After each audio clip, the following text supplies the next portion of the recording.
प्यारे बच्चों, आज तुम्हें हम सिविक्स नागरिक शास्त्र में पहला लेसन पढ़ाने जा रहे हैं, सत्ता की साझेदारी। ये क्या होता है? सत्ता माने होता है शासन करने की तरह से शासन में हिस्सेदारी करें। शासन करने की नीति में उसमें हिस्सेदारी, जिससे आपसी संघर्ष नहीं होता, दो गुटों में संघर्ष नहीं होता, ये साझेदारी हो जाती है। और साझेदारी जैसे केंद्र और राज्य सरकार में सत्ता का बंटवारा न हो तो संघर्ष होगा, अर्थात अब दोनों में सत्ता का जब विभाजन हो जाता है तो वो अपने अपने नीतियों के आधार पर वो अपना कार्य करते हैं। तो सत्ता की साझेदारी क्यों आवश्यक होती है, ये संक्षेप में पहले बताएंगे। सत्ता की साझेदारी इसलिए ज़रूरी है क्योंकि सत्ता के बंटवारे से समूह में टकराव की आशंका कम हो जाती है। लोकतंत्र में अपनी भागीदारी के माध्यम से विभिन्न समूह शासन व्यवस्था से जुड़े रहते हैं, और यदि बहुसंख्यक समूह की इच्छा को शेष सभी पर थोपा जाए तो संभवतः टकराव की स्थिति उत्पन्न होगी। तो इस टकराव की स्थिति उत्पन्न न हो, इसके लिए सत्ता का बंटवारा कर दिया जाता है। उसी के बारे में ये बात इस लेसन में बताई गई है। यहाँ पर दो देशों के बारे में विशेष तौर से वर्णन किया गया है, उनकी सत्ता में किस तरह आपस में भागीदारी है या बंटवारा किया गया है। इसके बारे में जब पढ़ेंगे, आपको समझाते हुए चलेंगे तो और अच्छी तरह समझ में आएगा।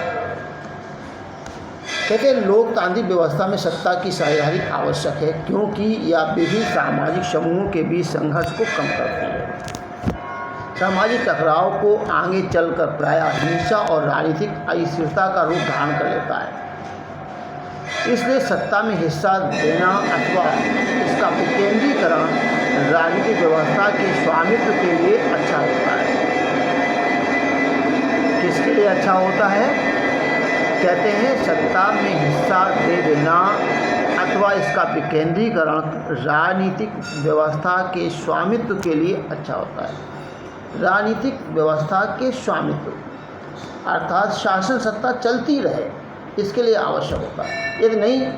यदि हम व्यवस्था नहीं करेंगे तो व्यवस्था में अव्यवस्था उत्पन्न होगी और टकराव होगा, और टकराव होने की स्थिति में क्या होता है आप जानते हैं सब लोग। वस्तुतः सत्ता की साझेदारी प्रजातंत्र का आधार है। ये लोकतंत्र के विकास के लिए अत्यंत आवश्यक है। लोकतंत्र किसे कहते हैं आप जानते हैं? जनता का जहाँ शासन हो, तो जनता के शासन को बनाए रखने के लिए ये व्यवस्था बहुत जरूरी है। आधुनिक लोकतंत्र में शक्ति जनता में निहित है।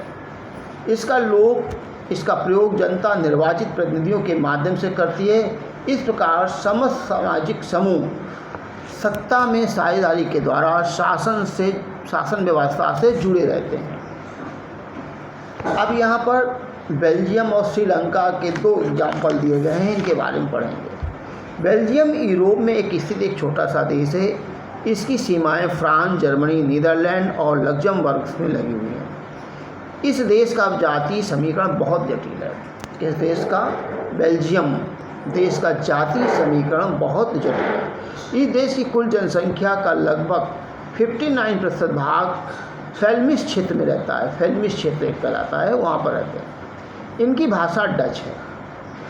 59% जो लोग पाए जाते हैं उनकी भाषा क्या है? डच है। 40% जनसंख्या वेलोनिया क्षेत्र में रहती है। इनकी भाषा फ्रेंच है।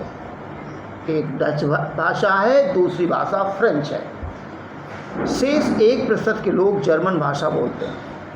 बेल्जियम की राजधानी ब्रुसेल्स में 20% लोग डच भाषी रहते हैं। जो डच भाषा बोलते हैं वो 20% लोग कहाँ रहते हैं? ब्रुसेल्स, यहाँ की बेल्जियम की राजधानी ब्रुसेल्स में रहते हैं, जो कौन सी भाषा बोलते हैं? डच भाषा। और डच भाषा किन लोगों की है? फ्लेमिश क्षेत्र वालों की है। जबकि 80% लोग फ्रेंच भाषा का प्रयोग करते हैं। अब देखिए, जिनकी बहुसंख्यक होते राजधानी में उनकी संख्या कम है, लेकिन जो बाहर 40% रहने वाले हैं उनकी संख्या वहाँ अधिक है। इनकी भाषा फ्रेंच है, 80% लोग वहाँ रहते हैं। अब देखो, जो कम थे वो राजधानी में अधिक हो गए। बेल्जियम में फ्रेंच भाषी लोग डच भाषियों से अधिक समृद्ध और शक्तिशाली थे।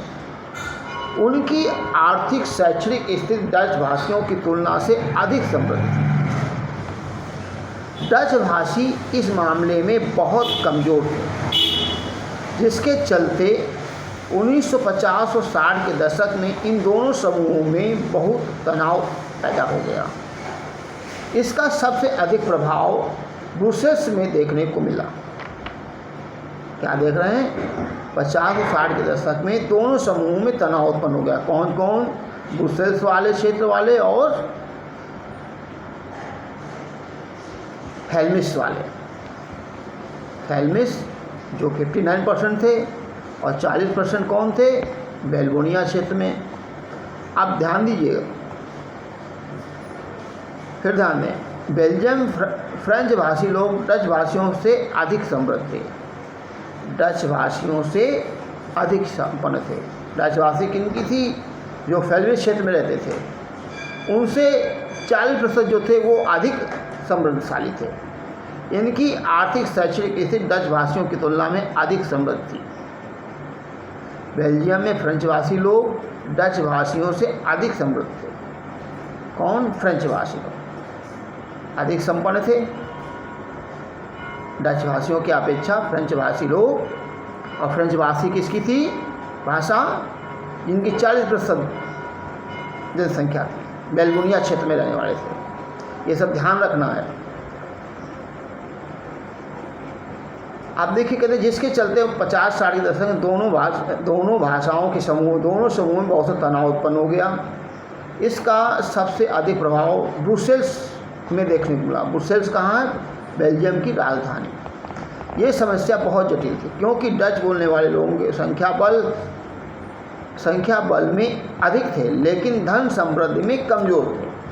डच बोलने वाले उस देश में तो ज़्यादा थे, लेकिन क्या करें, संपन्नता उनमें नहीं थी। अब ध्यान देना, सब बातें ध्यान रखो, कौन धनी है कौन गरीब है, ये सब ध्यान रखना। श्रीलंका में भी कई जाति समूह के लोग बसे हुए थे। अब यहाँ श्रीलंका के बारे में बता रहे हैं, कई जाति। इनमें सिंहल जाति एक प्रमुख समूह है। इनकी जनसंख्या कुल जनसंख्या का लगभग 74% है। सिंहली जाति के लोग कितने प्रतिशत हैं? 74%। और दूसरी जाति के लोग तमिल हैं, जिनकी संख्या 18% है। श्रीलंका में तमिलों में 2 समूह हैं। ये श्रीलंका के मूल तमिल और हिंदुस्तानी तमिल के रूप में जाने जाते हैं। हिंदुस्तानी तमिल औपनिवेशिक शासनकाल में बागानों में काम करने के लिए भारत से लाए गए लोगों में से संतानें हैं।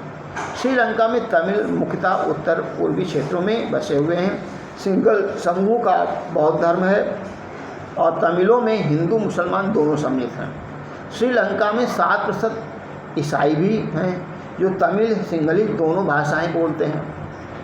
बेल्जियम और श्रीलंका से संबंधित उपयुक्त विवरण से परिप्रेक्ष्य में सत्ता की साझेदारी से संबंधित संभावनाएं ये थी कि बेल्जियम में डच भाषी लोग अपनी बड़ी संख्या के कारण फ्रेंच भाषी और जर्मन भाषी लोगों पर अपना प्रभुत्व जमा सकते थे। इसके कारण उनके बीच संघर्ष होने की संभावना थी।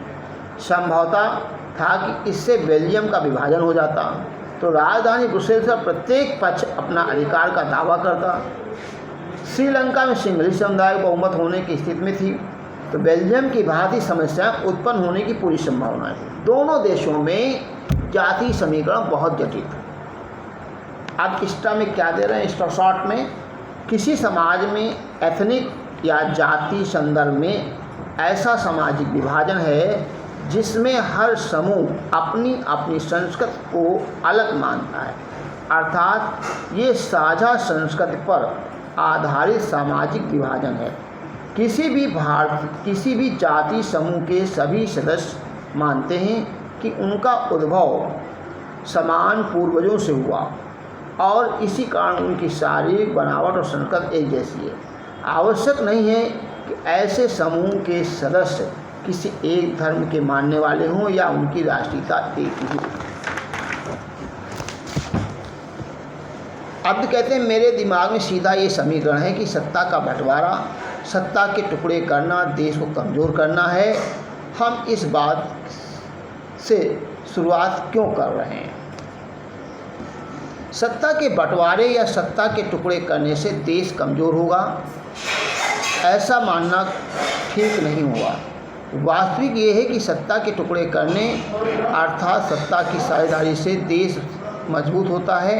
यूरोप का बेल्जियम नामक देश इसका अच्छा उदाहरण है। बेल्जियम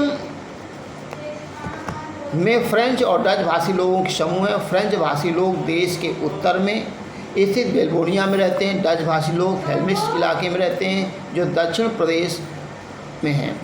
जर्मन बोलने वाले लोग पूर्वी बेल्जियम में रहते हैं।